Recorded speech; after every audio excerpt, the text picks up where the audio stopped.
مجھے تکلیف دینا اللہ رب العزت کو تکلیف دینا ہے. جو حضور اکرم صلی اللہ تعالیٰ علیہ وسلم کو تکلیف دے، حضور اکرم صلی اللہ علیہ وسلم کو اذیتیں دے، اللہ تبارک و تعالیٰ کو اذیتیں دے، اللہ رب العزت کو تکلیفیں دے، تو کیا وہ جنتی ہو سکتا ہے؟ وہ جنتی ہو ہی نہیں سکتا.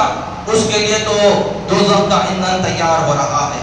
اللہ رب العزت حضور اکرم صلی اللہ تعالیٰ علیہ وسلم کے ذریعے سے بارہا ارشاد فرما رہا ہے، میری اہل بیت کا خیال رکھنا، میری اہل بیت کا خیال رکھنا، میری اہل بیت کا خیال رکھنا. کیا مطلب ہے؟ کیا حضور اکرم صلی اللہ تعالیٰ علیہ وسلم ایسے ہی ارشاد فرما دی کہ آئندہ آنے والا کیا مرحلہ ہونے والا ہے کہ آقا نہیں جانتے تھے؟ جانتے تھے. جب امام حسین علیہ السلام کی ولادت ہوئی، حضور اکرم صلی اللہ تعالیٰ علیہ وسلم کے گود میں امام حسین علیہ السلام کو لا کر پیش کیا گیا. حضور اکرم صلی اللہ تعالیٰ علیہ وسلم امام حسین علیہ السلام کو چومتے ہیں، لبوں کو چومتے ہیں، گال کو چومتے ہیں، چہرے کو چومتے ہیں، ماتھے کو چومتے ہیں، پیار کرتے ہیں، لاڈ کرتے ہیں، اتنا محبت کرتے ہیں، اتنی محبت کرتے ہیں. فطری تقاضا ہے. آپ کہیں گے کہ ہر باپ اپنے بچے سے محبت کرتا ہے، ہر نانا اپنے نواسے کو پیار کرتا ہے، لیکن اتنی محبت جتنی آقا کریم صلی اللہ تعالیٰ علیہ وسلم نے فرمائی ہے، کیا اتنی کسی نانا نے اپنے نواسے سے کی ہوگی؟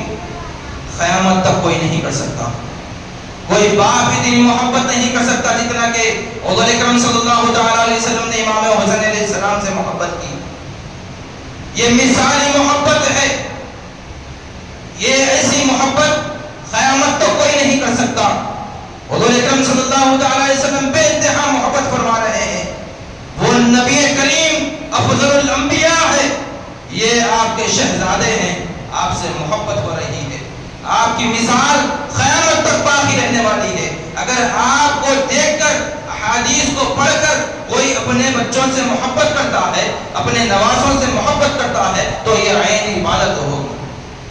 حضور اکرم صلی اللہ تعالیٰ علیہ وسلم کی سنت پر عمل کر کر دیکھتے ہوئے سنت مصطفیٰ ہے، یہ سوچ کر اگر کوئی اپنے بچوں سے محبت کرے گا، اپنے نوازوں سے محبت کرے گا، تو اس کا عبادت میں نام لکھا جائے گا.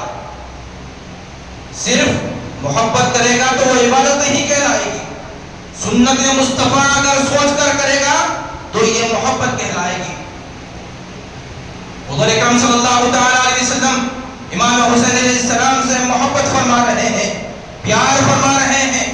ام سلمہ رضی اللہ تعالیٰ عنہ ارشاد فرماتی ہے کہ ایک حضور اکرم صلی اللہ تعالیٰ علیہ وسلم کے آنکھ میں آنسو آ گئے، سرکار رونے لگے.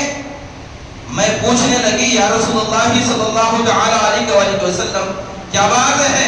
آپ حسین کو چومتے ہوئے، پیار کرتے ہوئے رو پڑے ہیں. حضور اکرم صلی اللہ تعالیٰ علیہ وسلم اسی وقت امام حسین علیہ السلام کا نام حسین رکھا. یہ جنت کا نام ہے. اللہ تبارک و تعالیٰ کی طرف سے یہ نام آیا. حسن، حسین، محمد، یہ تین نام ایسے ہیں کہ کسی کو رکھا نہیں گیا تھا. یہ اللہ تبارک و تعالیٰ کی طرف سے خاص پہلی دفعہ رکھا گیا. محمد جو صلی اللہ تعالیٰ علیہ وسلم، حضور اکرم صلی اللہ تعالیٰ علیہ وسلم کا جو نام ہے، حضرت آدم علیہ السلام سے لے کر حضور اکرم صلی اللہ علیہ وسلم تشریف لانے تک کسی کا نام رکھا نہیں گیا. امام حسن علیہ السلام کا نام حسن، کسی کا نام رحیم نہیں رکھا گیا. امام حسین علیہ السلام کا نام حسین، کسی کا نام رکھا نہیں گیا.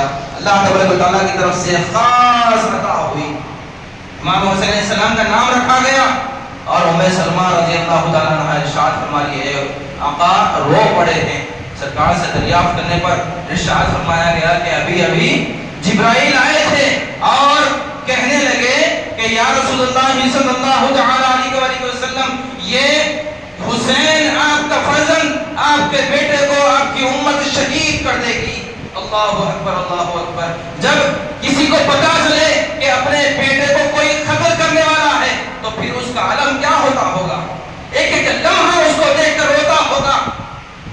کسی کے بارے میں پتا چل جائے کہ اس کو ہفتے کے بعد، ایک سال کے بعد یا ایک مہینے کے بعد اسے پتا چل جائے گا کہ اس کو یہ ہونے والا ہے، ایکسیڈنٹ ہونے والا ہے، موت آنے والی ہے، یا اس کو پھانسی دینے والی ہے، یا اس کو قتل کرنے والے ہیں، کسی کے پاس یہ خبر مل جائے تو پھر اس کا عالم کیا ہوگا دیکھیں۔ کیا وہ اپنی اولاد سے محبت نہیں کرے گی؟ اپنا باپ اپنے بیٹے سے محبت نہیں کرے گا؟ کیا وہ روتا نہیں ہوگا؟ اس کی ماں اس کو دیکھ دیکھ کر روتی ہوگی کہ میرے بیٹے کو اس دن مار دینے والے ہیں لوگ، اس کو قتل کر دینے والے ہیں۔ حضور اکرم صلی اللہ تعالی علیہ وسلم کے گود میں ہے امام حسین علیہ السلام۔ حضور اکرم صلی اللہ تعالی علیہ وسلم امت کو تعلیم دے رہے ہیں، دوزخ کی راہ سے ہٹا کر جنت کی راہ میں ڈال رہے ہیں، لوگوں کو ہدایت دے رہے ہیں، اللہ تبارک و تعالیٰ کی راہ بتا رہے ہیں، سیدھی راہ بتا رہے ہیں، لوگوں کو اچھی اچھی باتیں سکھا رہے ہیں، اور لوگ حضور اکرم صلی اللہ تعالی علیہ وسلم کی امت انہی کے فرزند کو قتل کرنے بیٹھی ہے۔ یہ بات حضرت جبرائیل امین علیہ السلام آ کر بتا رہے ہیں کہ آقا آپ کے بیٹے کو آپ کی امت قتل کر دے گی۔ کیا عالم ہوتا ہوگا، کیسی تکلیف ہوتی ہوگی، دل میں کتنی تکلیف ہوتی ہوگی کہ اس کو دیکھ دیکھ کر روتے تھے حضور اکرم صلی اللہ تعالی علیہ وسلم۔ یہ امت بدبخت امت نمازیں بھی پڑھتی ہے، کلمہ گو بھی ہے، اللہ تبارک و تعالیٰ کا کلام بھی پڑھتی ہے، ایسے پڑھتی ہے کلام کہ اللہ اکبر، کہ روایتوں میں آتا ہے کہ اتنے بہترین انداز میں پڑھتی ہے۔ تو ابن ملجم جو تھا، مولا کائنات کا جو قاتل تھا، وہ قرآن مجید پہ انتہا بہترین پڑھنے والوں میں سے تھا۔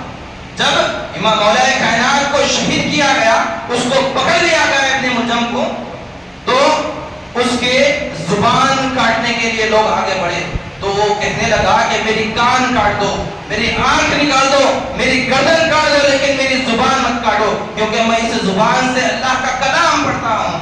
افسوس افسوس، قرآن مجید یعنی پتا چلا کہ جو اہل بیت اطہار کا قاتل ہے کوئی کافر نہیں ہے، کوئی مشرک نہیں ہے، بلکہ وہ اہل بیت اطہار کا قاتلین جو مولا کائنات کو قتل کیے، جو امام حسن علیہ السلام کو قتل کیے، امام حسین علیہ السلام کو قتل کیے، پورے اہل بیت اطہار کے کنبے کو قتل کر دیے، بے سر و سامان کر دیے، پانی پانی کو ترسا دیے۔ کوئی وہ اور غیر نہیں تھے، بلکہ وہ کلمہ گو تھے، اللہ تبارک و تعالیٰ کا کلام پڑھنے والے تھے، لا الہ الا اللہ محمد رسول اللہ پڑھنے والے تھے، نمازیں پڑھنے والے تھے۔ یہ سب کچھ ہونے کے باوجود حضور اکرم صلی اللہ تعالیٰ علیہ وسلم کے گھرانے کو قتل کیے۔